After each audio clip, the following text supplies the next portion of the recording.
পেহেলগাঁওতে নিরীহ পর্যটকদের উপর নৃশংসভাবে সন্ত্রাসবাদী হামলার তীব্র ধিক্কার জানিয়ে শাস্তির দাবিতে ধিক্কার মিছিল সিপিএম এর পক্ষ থেকে কামারহাটিতে।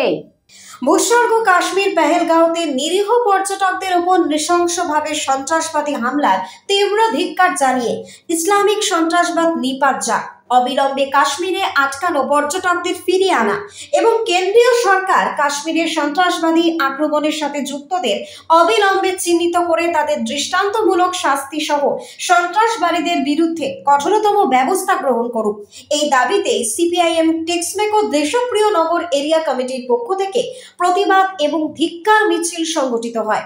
এই মিছিলে Deshapriya Nagar CPIM area office ওপেন সেম স্মৃতি ভবন থেকে বেরিয়ে old Nimta road, SP Mukherjee road, military road, Basudebpur main road হয়ে কলোনি বাজারে 4 রাস্তার মোড়ে এসে এই প্রতিবাদ এবং ধিক্কার মিছিল শেষ হয়। শেষে সংক্ষিপ্ত সভা হয়। এই সংক্ষিপ্ত সভায় বক্তব্য রাখেন সিপিএম এর পশ্চিমবঙ্গ রাজ্য কমিটির অন্যতম সদস্য প্রাক্তন রাজ্যের যুব নেতা সায়নদীপ মিত্র এবং এই কলোনি বাজার মোড়ে এসএফআই, ডিওয়াইএফআই এবং সারা ভারত গণতান্ত্রিক মহিলা সমিতির পক্ষ থেকে মোমবাতি জ্বালানো হয় এবং 1 মিনিটের নীরবতা পালন করা হয়। এই মিছিলে উপস্থিত ছিলেন সিপিআইএম উত্তর 24 পরগনা জেলা কমিটির সম্পাদক মণ্ডলী, অন্যতম সদস্য এবং প্রাক্তন কামারহাটি বিধানসভা কেন্দ্রের বিধায়ক মানস মুখার্জি, সিপিআইএম পশ্চিমবঙ্গ রাজ্য কমিটির অন্যতম সদস্য এবং প্রাক্তন রাজ্যের যুব আন্দোলনের অন্যতম নেতা সায়নদীপ মিত্র এবং সিপিআইএম উত্তর 24 পরগনা জেলা কমিটির অন্যতম সদস্য প্রদীপ মজুমদার, সিপিআইএম দেশপ্রিয় নগর টেক্সমেকো এরিয়া কমিটির সম্পাদক বাদল চন্দ্র। এছাড়া উপস্থিত ছিলেন কামারহাটি পৌরসভার প্রাক্তন পৌর প্রধান তমাল দে। একই দাবিতে একই সাথে সিপিআইএম পানিহাটি 1 নম্বর রিলিয়া কমিটির পক্ষ থেকে কাশ্মীরে পর্যটকদের ওপরে সন্ত্রাসবাদী আক্রমণের প্রতিবাদে এবং ধিক্কার মিছিল সংগঠিত হয়। সিপিআইএম পানিহাটি 1 নম্বর এরিয়া কমিটির অফিস থেকে সেই মিছিল বেরিয়ে স্টেশন রোড হয়ে সোদপুর ট্রাফিক মোড়, বিটি রোড হয়ে বিভিন্ন অঞ্চল পরিক্রমা করে। এই মিছিলে উপস্থিত ছিলেন সিপিআইএম উত্তর 24 পরগনা জেলা কমিটির অন্যতম সদস্য অনির্বাণ ভট্টাচার্য সহ ছাত্র, যুব, মহিলা এবং সিপিআইএম এর কর্মী সমর্থকেরা।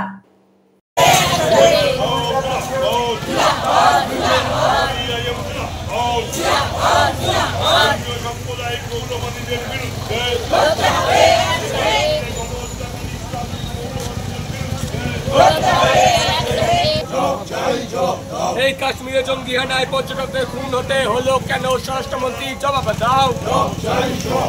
এই ইনকালাব জিন্দাবাদ।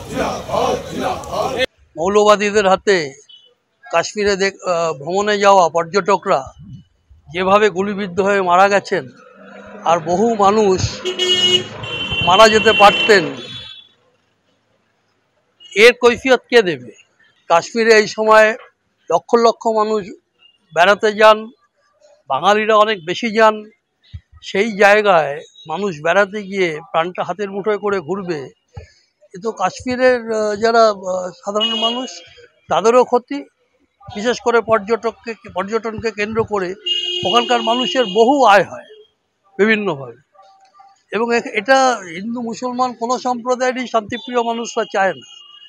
এটা তো মৌলবাদী যারা, সন্ত্রাসবাদী যারা, তারা এই জিনিস করে। তাই সিকিউরিটির কী ব্যবস্থা হবে? সরকারের ব্যর্থতার কারণে মানুষগুলো মরবে, এ কখনো হয়? তাহলে 370 ধারা চালু করেই যদি সব হয়ে যায়, অবিলম্বে এই অপরাধীদের গ্রেপ্তার করতে হবে এবং মুহূর্তের জবাব দিতে হবে যারা এর পিছনে আছেন তাদের। কাশ্মীরে যে নৃশংস, নারকীয়, বর্বরতম, অমানবিক হত্যাকাণ্ড হয়েছে তার প্রতিবাদে এবং এই সন্ত্রাসবাদকে দমন করবার জন্য গোটা দেশের এবং রাজ্যের মানুষকে ঐক্যবদ্ধ করার লড়াইয়ের আহ্বান নিয়ে এই মিছিলটা করেছি। কাশ্মীরে যে নারকীয় বর্বরতম হত্যাকাণ্ড, তার পিছনে সন্ত্রাসবাদ, টেররিজম, এই সন্ত্রাসবাদ দেশের মানুষের শত্রু, আরো বেশি কাশ্মীরের মানুষের শত্রু। কাশ্মীরের অর্থনীতি এমনিতেই সংকটাগ্রস্ত, যেটুকু সেখানে আশার আলো জ্বালাচ্ছিল সেটা হলো পর্যটন। আজকে কাশ্মীরে সন্ত্রাসবাদীরা এই নৃশংস হত্যাকাণ্ড করে কাশ্মীরের পর্যটনকে যেভাবে ধ্বংস করলো, এটা কাশ্মীরের মানুষের বিরুদ্ধে যুদ্ধ ঘোষণা হলো। আজকে দেশের হৃদয় রক্তাক্ত, দেশের বিশ্বাস মানুষের ক্ষতবিক্ষত। আজকে সব মিলে দেশের সমস্ত মানুষকে একত্রিত হয়ে এই সন্ত্রাসবাদের মোকাবিলা করতে হবে। প্রশ্ন উঠবে ৩৭০ ধারা নোটবন্দির পরেও কেন সন্ত্রাসবাদকে মোকাবিলা করা গেল না, কেন এই গোটা কাশ্মীর জুড়ে এত নিরাপত্তা বাহিনী থাকা সত্ত্বেও পরিচয় জেনে জেনে খুন করবার মতন সময় পেল সন্ত্রাসবাদীরা?